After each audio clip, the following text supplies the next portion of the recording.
என்னுடைய அம்மாவுக்கு சுகர் வியாதியினால் வலது கையில் நடுவிரல் மிகவும் புண் பாதிக்கப்பட்டார்.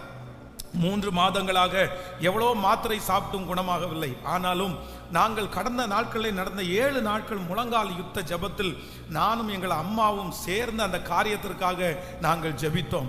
ஆண்டவருடைய பெரிய கிருபை, அந்த தண்டு விரல் அந்த புண் முழுவதுமாக ஆறி எங்களுக்கு பரிபூரணமான சுகத்தை கொடுத்த தேவனுக்கு நல்ல கரங்களை தட்டி கர்த்தருடைய பரிசுத்த நாமத்திற்கு ஸ்தோத்திரம். என் பெயர் பிரபா.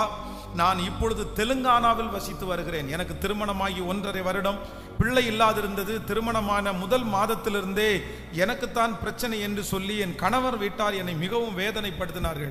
நாங்கள் இருவரும் இணைந்து ஜெபிக்க ஆரம்பித்தோம். இதனால் ஒவ்வொரு ஞாயிற்றுக்கிழமை ஆராதனையிலும் பங்கெடுக்க ஆரம்பித்தேன். எனக்கு பிரச்சனை இருக்குமோ என்று நினைத்து ரொம்ப பயந்து கொண்டிருந்தேன். ஒரு நாள் ஆராதனையிலே பாஸ்டர் ஐயா அங்கே திருச்சபையிலே இருந்து எபிரேய ஸ்திரீகள் எகிப்திய ஸ்திரீகளை காட்டிலும் பலவான்கள் என்ற வார்த்தையை அவர்கள் கொடுத்தார்.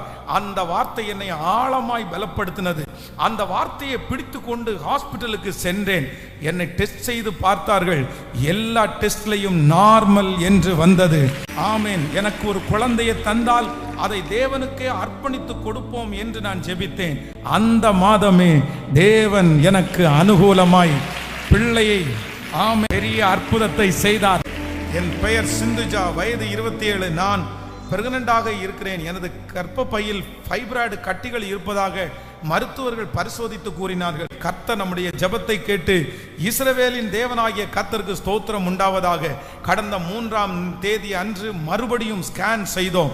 அந்த ஸ்கேனிலே பரிசோதி செய்து பார்த்தபோது எந்த ஃபைப்ராய்டு கட்டியும் இல்லாமல் கர்த்தர் எல்லா கட்டிகளையும் எடுத்து போட்டார். நல்ல கரங்களை தட்டி. ஆகையால் மேகம் போன்ற இத்தனை திரளான சாட்சிகள் நம்மை சூழ்ந்து கொண்டிருக்க பாரமான யாவற்றையும் நம்மை சுற்றி நெருங்கி நிற்கிற பாவத்தையும் தள்ளிவிட்டு விசுவாசத்தை துவக்குகிறவரும் முடிக்கிறவருமாயிருக்கிற இயேசுவை நோக்கி நமக்கு நியமித்திருக்கிற ஓட்டத்தில் பொறுமையோடே ஓடக்கடவோம். எபிரேயர் 12:1.